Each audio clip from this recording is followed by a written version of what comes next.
Shalom saudara-saudara, puji nama Tuhan kesempatan pagi hari ini. Kembali lagi saya hadir menjumpai Bapak Ibu sekalian. Apa kabar saudara-saudara? Semoga kita semua tetap dalam keadaan sehat dan terus diberkati oleh Tuhan. Kesempatan ini saya mau mengajak kita untuk bersama-sama mendengarkan satu kesaksian dari seorang Bapak yang beragama Islam, itu tinggalkan Islam lalu kemudian menerima Kristus sebagai Tuhan dan Juru Selamat. Dan Bapak ini adalah seorang yang taat beragama, ya sungguh-sungguh tekun mengikuti ajaran agamanya, ya sholat 5 waktu. Tapi satu hal yang membuat ia begitu penasaran, karena di dalam Islam itu dilarang untuk membaca Alkitab, karena itu haram, sehingga itu sama sekali tidak boleh. Kenapa hanya dengan membaca Alkitab itu tidak boleh? Padahal itu di dalam Alkitab hanyalah sekedar tulisan. Ya, dia lalu kemudian memberanikan diri untuk mempelajari Alkitab, dan ternyata bahwa ia begitu tertarik membacanya. Dia merasa bahwa ternyata Alkitab ini adalah betul-betul sumber kebenaran sejati. Nah, dan seterusnya saudara-saudara, istrinya itu tidak setuju. Karena istrinya tidak setuju, dia tetap memaksakan untuk menjadi Kristen. Ia lalu kemudian diceraikan oleh istrinya. Ia rela, saudara-saudara, ditinggalkan oleh istrinya demi mengikut Kristus. Ini satu hal yang sangat luar biasa. Nah, untuk lebih lengkapnya kesaksiannya kita dengarkan berikut ini. Shalom, selamat pagi. Assalamualaikum warahmatullahi wabarakatuh. Pagi ini saya berbincang dengan Pak Tomo. Kalau saya dulu dan sekarang mengalami sebuah perubahan, itu bukan karena kemauan saya, tapi ada sebuah tindakan daripada roh, ya, karena kita dalam makhluk roh. Kalau bukan karena kerja Roh Kudus, saya nggak mungkin mengenal yang namanya isi Alkitab itu seperti apa. Jadi adalah isi Alkitab merupakan tuntunan ilahi yang tertulis, ya, dengan latar belakang, ya, saya ada di Islam juga bukan Islam yang radikal, tapi ya ritualnya ya seperti itu bolak-balik. Artinya kita mengikuti sebuah tulisan yang sudah dipatenkan dan dihafalkan berulang-ulang. Dan ketika saya mengubah, ini dituntun oleh Roh Kudus, segalanya itu terbuka. Kita ingin tahu lebih dalam tentang apa yang lama. Jadi cara kita memandang kitab suci itu sendiri diubah secara total. Inilah luar biasanya cara kerja Roh Kudus, mengubah hidup seseorang dari yang tadinya tidak tahu, yang katanya sekarang jadi itu, walaupun semuanya sekarang dalam proses untuk kurang lebih gitu.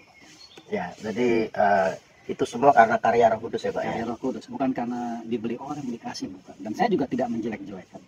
Ya. Yang saya rasakan dorongan daripada Roh Kudus itu untuk membawa saya, ngasih tahu, coba buka, lihat, baca, buka, lihat, baca. Oh, melalui Alkitab itu ya, yang dibaca itu ya. Tapi sebelumnya Pak Henry ini sebelum jadi Kristen sholat juga ya? Oh ya, itu rajin ya? 5 kali sehari 17 rakaat. Apa yang membuat Pak Henry ini tertarik untuk baca Alkitab waktu itu? Karena kita dikunci oleh satu kata yang namanya haram, tidak boleh. Tidak boleh? Tidak boleh, dilarang keras, itu nggak boleh, itu haram. Ya. Pokoknya jangan banyak tanya, kalau udah kata haram. Itulah perintah yang Allah katakan di dalam Al-Quran, yang disampaikan oleh para ustadz pada saat kita ikut pengajian.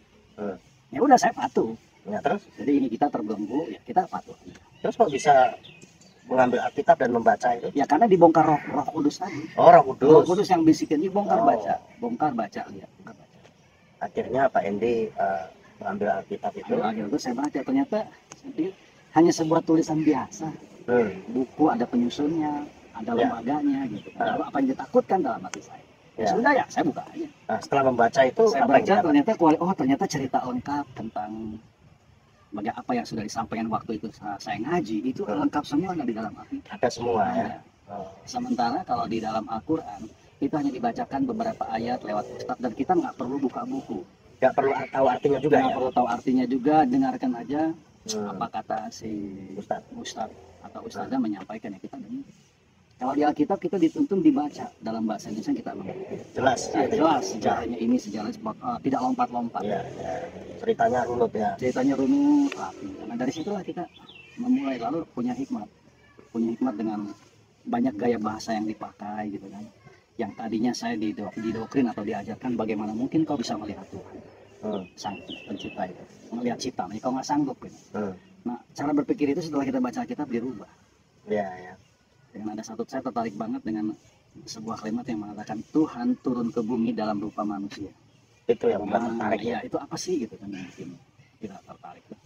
Iya, iya. Nah ini pun dimulai dari saya berterima kasih sekali secara natural. Saya mengenal Kristen itu bukan di Indonesia. Oh, waktu di mana Ya, ya? saya mengenal Kristen itu di Amerika, di Pennsylvania, Harrisburg. Oh, itu waktu pas apa itu? Saya tuh berhenti kerja, lalu saya pergi ke sana, saya turun, saya kerja di sana. Oh, Jadi motivasi saya cari dolar sih. waktu itu ya. Saya berburu dolar. Itu tahun berapa, Pak? 1999 lah mau. Ya, 99. Waktu di Amerika itu ya. Ya, sekitar berangkat. 1999. Ya. Lalu Pak Endi ini setelah membaca Alkitab memiliki pemahaman yang benar ya tentang firman Tuhan itu ya yang dibaca secara runut itu, lalu membuka hati terima Yesus tahun berapa? 2006. 2006. Berarti ada proses ya, Ada proses. bertanya-tanya apakah benar, Iya. memutuskan Betul. ngambil Nggak langsung cek Ya. gitu terima enggak. keputusan untuk membuka hati terima Yesus Iya, itu dari ya. tahun 2006 saya bisa buka hati. 2006. Ya, Jadi ya, ya. ada proses. Ada proses ya. Dan itu tidak ada pengaruh unsur, ada yang biayain atau gimana. Saya cari sendiri. Cari sendiri. Dan selama saya di Indonesia tuh saya belum pernah yang namanya masuk gereja. Waktu di Indonesia. Tapi setelah saya di Amerika, karena komunitas orang-orang Indonesia di Amerika itu adanya di gereja. Nah, saya ada di gereja Katolik Ortodok yang besar sekali. Ya, bangunannya itu ya. Bangunannya gede ya di situ. Megah, mewah itu. Udah mewah di situ ya. Disitulah saya pertama kali, oh di dalam gereja itu seperti ini. Hmm. Waktu di Indonesia, di Jakarta, saya tidak tergerak sama sekali Untuk masuk gereja. untuk masuk ke gereja karena kan Dan waktu itu memang masih dalam proses tanya-tanya ya, Tanya-tanya. untuk cari kebenaran itu. betul, ya, apalagi sebelum saya berangkat ke Amerika, saya kan sholat rajin dalam artian ya memang rutinitas subuh, zuhur, asar, maghrib, isya, ya kita normal aja. Iya, iya. Kadang ikut jadi muadzin di masjid gitu, udah begitu aja rutin gitu kan, damai tenang. Di lingkup itu ya damai tenang. Tapi sambil menggali ya, Ya sambil menggali, pengen nanya-nanya. tahu, pengen ya tentang ada kebenaran apa di Alkitab itu, Iya, dan sambil bertanya-tanya. sambil bertanya-tanya. Akhirnya saya memberanikan diri untuk tanya ke sana, tanya ke sini gitu. Lalu masuklah dalam perdebatan, jangan debat lah, kalau debat terlalu ekstrim saya bilang ya. Diskusi teologis gitu kan tentang kebenaran, terutama Islam Kristen.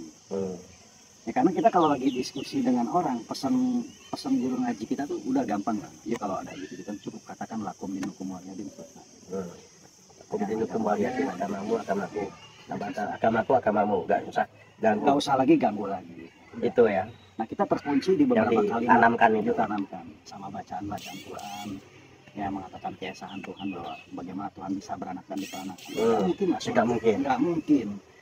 Dan diperanakan itu mereka mengasumsikan dalam arti biologis. Ya, padahal nggak seperti itu. Tidak seperti itu. Karena saya tidak paham ada istilah anak bukan harus terlahir dari perempuan. Tapi karena sudah dikunci dengan pemahaman seperti itu, jadi kita nggak tahu kebenaran ya. Nggak tahu, Ditutup seperti itu, bahwa Allah tidak beranak dan diperanakan gitu ya. Walam yalid walam yulad, nah itu udah harga mati. Harga mati. Iya, iya. Tapi setelah kita belajar dengan sebuah istilah yang dibilang anak Allah, Allah beranak, itu bukan berarti secara Biologis. Ya. Allah sama Allah kawin, Tuhan sama Tuhan kawin gitu kan. Itu pemahaman yang salah itu. Iya. Ini pemahaman yang salah. Iya. Kalau dikasihlah sebuah istilah, ya kan, terminologi bahasa, kata-kata, ini loh, ini anak kunci. Emak kunci. Kamu pernah lihat emak kunci kawin? Nggak ada. Yang melahirkan anak kunci? Itu. Nggak ada. Iya. Ya kan? Tapi kadang orang tidak memahami. Orang nggak mau Itu, tahu gitu. nggak mau tahu karena mau dikunci pemahaman Kunci. itu bahwa Allah tidak beranak dan diperanakan. Itu ya. Lagi banyak istilah anak tangga. Lihat nih, ini ibu tangga nih yang panjang. Ini yang potong-potongannya anaknya yang kita injak. Ya. Apa kamu pernah lihat Ya. pasang ibu tangga ini kawin gitu kan? Nah itu dia. Akhirnya di situ pelan-pelan kita cara berpikir kita dibuka. Dan yang lebih hebatnya lagi, untuk orang yang percaya mengenal jalan kebenaran, dia harus mengalami perjumpaan pribadi. Ya. Kalau kita bisa mengalami perjumpaan pribadi dengan Tuhan, udah nggak bisa dilawan. Nggak bisa dilawan, Nggak bisa tawar-menawar. nggak bisa tawar-menawar lagi, harga mati. Karena sudah kebenaran itu yang sudah menjumpai kita, hidup dalam kita. Betul. Itu nggak mungkin Apapun kita buang. Ya. Walaupun istri apa kita buang. Ya, itu Terus resikonya ya, ada tantangan. Ya. Lalu gini Pak, setelah Pak Hendy ini membuka hati terima Yesus sebagai Tuhan dan Juru Selamat, reaksi dari keluarga gimana? Istri? Kalau keluarga kan saya belang bentong. Jadi saya keluarga itu gado-gado Pancasilais. Terus kalau istri sudah pasti karena saya Islam ya, sholat di rumah ya dia tidak terima. Nggak terima ya? Nggak terima ya, lalu tuntutannya ya saya udah nggak mau lagi sama kamu karena kamu kafir murtad. Istrinya Pak Hendy menolak Pak Hendy Menolak karena sudah menjadi orang kafir katanya gitu ya. Yang pokoknya udah harga mati. Saya dia bilang lu mencuri, ngerampok, maling, garong gitu kan, narkoba masih saya terima, gitu kan. Ya. Tapi kalau udah pindah agama, keluar agama, selamat jalan. Akhirnya? Ya akhirnya diputuskan cerai dan saya juga tidak melawan, aneh. Iya. Pada saat itu saya tidak mau serang balik, saya cuma diem aja. Pada saat itu pikiran saya tuh hanya tertarik pada satu kata, akulah kebenaran itu. Iya. Akulah yang selama ini kau cari-cari dan kau sembah. Aku ada di sini. Karena sudah menemukan kebenaran itu, Nah itu tadi. sehingga ada harga yang dibayar ya. Ada yang dibayar. Harus kehilangan istri. Iya, saya udah nggak musingin lagi perkara-perkara gitu ya, saya jalan. Pikiran kosong. Lalu saya ingin tahu di Jakarta, di Indonesia tentang gereja itu apa. Ini benar-benar saya tidak tahu gereja. Iya, karena latar belakangnya dia dari masjid ke masjid ke musola, pergaulannya juga. Iya. Dengan benar-benar di lingkungan Betawi yang rata-rata memang mayoritas paling banyak Islam. Iya. Penghafal Quran yang mereka nggak perlu tahu artinya, yang nggak masalah. Yang penting ya lakukan. Itu sekalipun nggak tahu arti ya. Iya, tahu arti. Tapi begitu kita tahu arti lucu. Banyak hal-hal yang aneh gitu ya. Ketika kita menerjemahkan, oh itu cara menerjemahkannya nggak begitu, tafsirnya nggak begitu. Wah makin capek saya. Ya kan kayak contoh kata di dalam Quran ada kalimat kami. Kalau esa sama dengan satu tunggal, kenapa kata menggunakan kata kami gitu kan. Ya tapi mereka kalau saya ajak ngobrol begitu tetap aja ngebalik lagi. Iya. Susah. Soalnya sudah sudah terpatri bahwa apa yang diimani, dipercaya itu adalah kebenaran. Iya. Sehingga dia terus membenarkan diri. Betul. Dengan apa yang dia percaya itu ya. Sehingga nggak bisa memandang melihat kebenaran yang sejati. Dan itu dibilang harga mati. Sama seperti saya waktu saya menjalankan di musim itu harga mati. Iya. Sepertinya memang benar kalau kita nggak melakukan rutinitas ibadah itu ada yang hilang gitu. Iya. Jadi kalau tidak johor mungkin Pak sama ada sesuatu yang hilang. Iya. Kayaknya kalau belum sholat janggal gitu. Makanya banyak orang yang lagi dalam jalan belain untuk berhenti lagi bawa kendaraan, lalu dia sholat dulu walaupun cuma 5-10 menit. Betul. Dan itu di jam-jam tertentu. Di jam-jam tertentu. Lewat itu batal. Udah bisa. Waktunya udah habis. Dibatasin. Tapi kalau di Kristen kan kagak. Iya. Yuk mau kapan aja, mau gaya apa, gimana, dengan siapa, tidak perlu memikirkan penyucian diri. Kenapa? Tuhan berkata sembahlah aku di dalam roh dan kebenaran. Iya. Jadi dia itu adalah roh dan kebenaran. Tidak dibatasi dengan ruang dan tempat, menghadap ke kanan, menghadap ke kiri, itu nggak penting lagi. Jadi kita nggak pusing nyari-nyari arah, di salah kan? Kalau salah arah, kita sah nggak ya? Nggak bikin gitu. Pokoknya cukup ketuk tangan, tarik, jamkan mata, dalam hati niatkan. Yuk mau berdoa apa? Dan lebih hebatnya doanya ini unlimited. Iya, kapan saja batas ruang waktu. Betul, bacaannya pun apa saja. Nggak perlu dibatasnya harus baca ini sekian kali, harus baca ini amalan sekian kali, enggak. Iya. Cukup niatkan kamu mau apa. Ngomonglah dengan posisi apapun, di kendaraan. Dan dia Tuhan yang maha tahu. Yang tahu, omnipresent, maha hadir. Dia nggak harus kita di satu tempat tertentu, waktu tertentu, menghadap ke arah tertentu. Ya, kemana saja. Itulah Tuhan kita ya. Betul. Yang maha hadir, dia roh adanya. Dia roh adanya. Jadi kita bisa jumpai kapan saja, di mana saja. Itu enaknya ya, Setuju, enak. Makanya yang dulu saya tidak tahu juga jadi tahu, di dalam hadis juga dikatakan bahwa kenapa di Al-Quran ada salah satu tokoh yang dikatakan Nabi. Dia mengatakan dalam hadisnya yang berbunyi Isa fa innahu ruhullah wa kalimatuhu. Ya kan, Isa itu adalah roh Allah dan firman-Nya yang hidup dari kalimatnya. Pertanyaannya kenapa harus dia, tidak yang lain? Berulang-ulang kalau saya ketemu teman saya, kenapa harus dia? Iya kehendak Allah, iya kehendaknya kenapa sama dia? Kenapa nggak ke yang lain? Iya.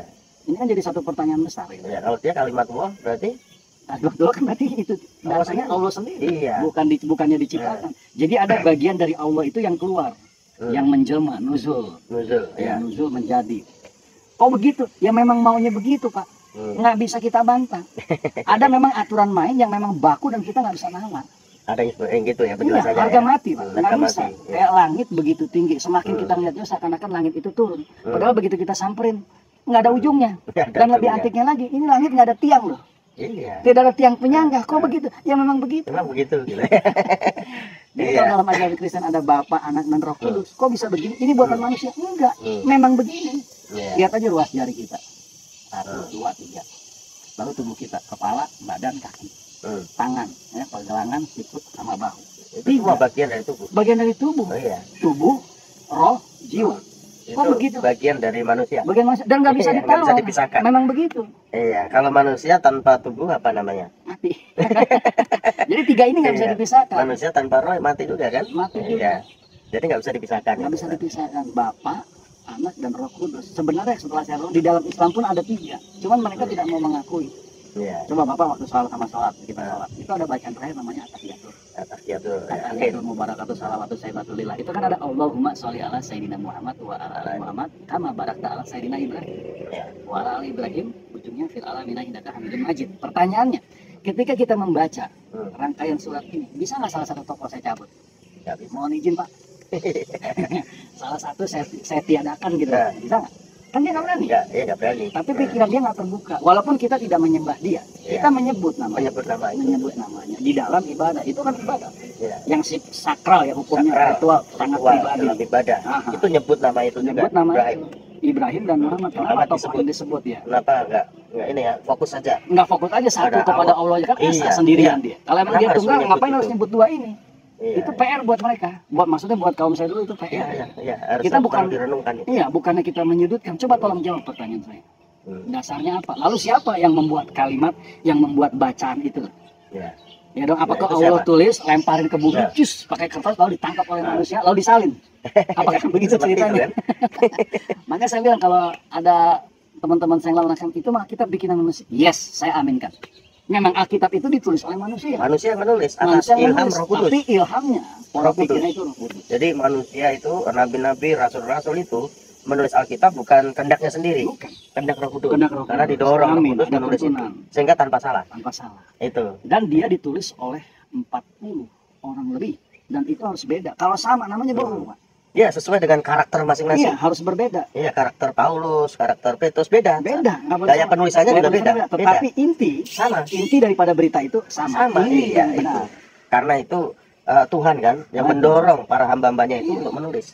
Kan begitu ya. Beda ya jadi. Beda. Jadi kalau dipikir harus sama semua itu namanya bohong. Kita ini Iya. bukannya keramik yang dicetak. Ya, bukan Ujung-ujung bukan robot sama, juga bukan kita, robot. bukan robot. Kita makhluk hidup gitu. Jadi beda. Iya. Satu contoh ada peristiwa kecelakaan fatal di jalan tol kilometer 50. Orang pertama lewat. Benar Pak, tabrakan, kebakar, mayatnya kelihatan. Setengah jam kemudian orang kedua lewat. Teman kita kasih kabar, ah bohong lu katanya.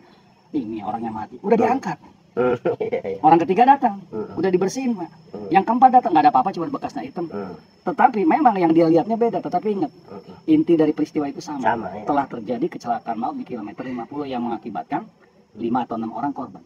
Nah kalau Anda mau telusuri silakan ke rumah sakit, pasti ada orang ini. Ada. Tapi kan Buktinya ada. peristiwa yang dilihat oleh orang pertama, kedua, Beda. ketiga, keempat itu beda. Dari sudut pandang. Dari sudut pandang beda. Itu ya. Iya. Jadi pada saat pertama, pada saat kecelakaan kita menyaksikan. Setelah itu kita pergi. Mobil kedua ngelihat, itu dia ngelihat udah terkapar. Iya. Lalu yang ketiga datang lagi, udah Tapi peristiwa diangkat. itu tetap sama, ada. Sama. Kan kita sama ya. Jadi Alkitab juga begitu ya. Begitu. Jadi para hamba-hamba Tuhan ini menulis Alkitab itu dia yang lihat ya dari sudut pandang mereka, tapi intinya sama. Sama. Kan begitu ya. Intinya sama. Jadi kalau kita mau buka hati tentang kebenaran, percaya deh. Tuhan duduk dan melihatin kita. Karena dia ajaran dia kasih. Iya. Ya kan banyak yang salah pemahaman tentang ajaran perjanjian lama, perjanjian baru. Justru yang mengadopsi ajaran perjanjian lama itu sebenarnya Islam. Iya. Dengan ajaran Yahudi. Iya. Ya kan?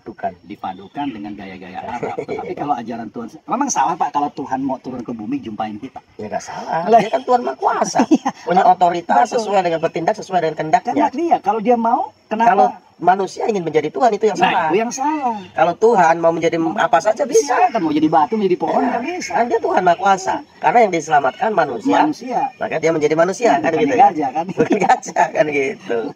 Cuman kan dia kalau saya ngomong gitu dia selalu kunci itu berarti kita melanggar surat Al-Ikhlas. Hmm. Dia surat Al-Ikhlas tentang sebuah bacaan yang mengesahkan Sang Pencipta yang berbunyinya Qul huwallahu ahad, Allahus samad, lam yalid wa lam yulad wa lam yakul lahu kufuwan ahad. Ini kan bacaan sholat tiap hari yang kita lakukan. Ya. Dan pada saat kita baca itu kan kita nggak mentransfer artinya apa. Pokoknya asal Pokoknya kita hafal baca, saja. lafaznya Ya. bagus, Ya. sah diterima, Ah. selesai, amin. Nggak tahu artinya. Iya. Saya suka bilang begini, saya suka ledek begini dalam bahasa yang bahasa lucu sambil bercanda. Kalau kamu kasih kelapa, jangan kasih monyet. Hmm. Dia bingung, Hmm. diputar-putar, didudukin. Apa ini? Karena dia bingung apa ini. Kalau mau ngasih kelapa sama tupai, Nah, pasti dia sama dia korek. korek ya. Dia Dia tahu. korek, dia buka isinya apa nih. Isinya enak dia minum. Kalau pahit dia pergi. Kalau monyet nggak mau tahu. Nggak mau tahu. Digudung-gudung gitu kan. Gitu ya. Anekdot lucunya gitu. Nah tupai itu unik, dia udah korek, dia minum airnya. Apalagi dia bikin rumah. Ya itu. Kelapanya ini dia bolongin dibikin Kelapa sangkar rumah. dimakan Kelapanya dulu. dimakan, Nah. airnya diminum, batok kelapanya dibikin Batoknya rumah. ada fungsinya juga. Iya. Itu Ini ya. anekdot lucu aja gitu. Iya, iya. Tapi ya kembali lagi saya setuju dengan ungkapan, bukan ungkapan, dikatakan di dalam ayat suci itu surat Al-Kafirun yang terakhir. Nah, Ya lakum dinukum waliyadi. ya itu. Ya saya tetap pegang itu. Itu endingnya ya. Itu endingnya. Endingnya ya. Ending dari sebuah diskusi. Diskusi Kalau yang- misalnya udah dia udah nggak mau ngelayani, Udah mentok ya. mentok Udah ya. agamamu agama. Selesai. Saya juga sama. Ya. Lalu saya bilang bikin kopi, nggak usah mahal, nggak usah ini kan, santai kita ngopi lagi, baiklah. Ya, memang dalam hal agama kepercayaan itu kan nggak bisa dipaksakan. Itu free will, kehendak bebas manusia memilih. Setuju. Kan begitu ya. Setuju. Tapi kalau kita sudah tahu kebenaran, apa salahnya? Iya. Kalau kita membuka hati, Membuka hati. menerima kebenaran itu, yaitu dalam Yesus Kristus Tuhan, kan Amin. begitu ya. Seperti Pak Hendi. Iya kan, sekalipun ada risiko, Ya, ada tantangan ya, jangan harus kehilangan istri, tapi jangan mendapatkan sesuatu yang lebih berharga. sesuatu yang lebih berharga, yaitu jalan kebenaran Dan itu dalam buat Yesus kekal. Kristus Tuhan, dan itu keselamatan yang kekal yang Tuhan tawarkan, kan gitu ya. Ini Betul sesuatu yang sekali. berharga, Mahal sekali. mahal sekali. Nah, tentunya ada perbedaan ya setelah terima Yesus sama sebelum. Itu bisa diceritakan. Ada. Perbedaan itu rasa ketakutan. Yang pasti tuntutan yang paling besar itu jangan melakukan kesalahan. Itu di atmosfer otak kita seperti sesuatu gaung yang nggak pernah hilang. Jadi ketika kita ingin bertindak hal-hal yang negatif, yang buruk, itu nggak berani. Nggak berani, Iya. karena ada Roh Kudus Ada dalam Roh diri Kudus kita, yang mengawal kita. sehingga Roh Kudus itu yang menyinsapkan kita akan dosa, menyadarkan kita, Selalu mengingatkan. seperti alarm. Mm-mm. Pada saat kita mau melakukan kesalahan, mau melakukan dosa, dia bunyi ya. Dia memberitahu, oh itu nggak boleh. Nah itu yang luar biasanya, nggak diterobos saja. Itu ya, dapat membedakan. Ya, makanya apa-apa jangan nyalain Tuhan, salahkan dirimu sendiri gitu. Ya, ya. Tuhan udah selesai. Beda-beda sekali lah ya. Sangat beda, Cara Pak. kita memandang udah lagi tidak terikat oleh liturgi, pakaian, adat istiadat, kita bebas. Mau Bebas. gaya apapun bebas. Tapi ini kebebasan di dalam Tuhan, bukan bebas melakukan dosa. Betul, Ya kan? di dalam Bebas dalam kebenaran, ada aturan. mengekspresikan untuk Tuhan, kan begitu ya. Luar biasa. Ya, baik pemirsa, ini perbincangan yang sangat luar biasa. Saya bersama dengan Pak Hendi ya, yang latar belakang dari Muslim dan sekarang sudah hijrah. Terima Yesus sebagai Tuhan dan Juru Selamatnya dan hidup di dalam Tuhan. Tentunya ada jaminan, yaitu kehidupan kekal dalam kerajaan surga, karena hidup dalam Tuhan dan hidup menurut aturan Tuhan tentunya, yaitu dalam firman-Nya. Ini penting untuk kita renungkan, untuk kita ketahui kalau kita sudah percaya kepada Tuhan, jangan pernah tinggalkan Tuhan. Dan kalau saudara ya belum tahu tentang kebenaran dan saat ini saudara mengerti kebenaran, sudah mulai tahu kebenaran dan mengerti kebenaran, jangan keraskan hatimu. Buka hati, terima Yesus sebagai Tuhan dan Juru Selamatmu dan hidup di dalam Tuhan. Maka engkau memiliki jaminan kehidupan kekal dalam kerajaan surga. Terima kasih buat waktunya ini, Sama-sama. Pak Hendi, yang Ya, luar biasa, luar biasa. memberkati setiap pemirsa semua. Ya, demikian saudara-saudara. Semoga ini dapat bermanfaat dan terus akan memberkati kita. Dan kita akan terus semangat, semakin percaya, semakin sungguh-sungguh lagi di dalam Tuhan.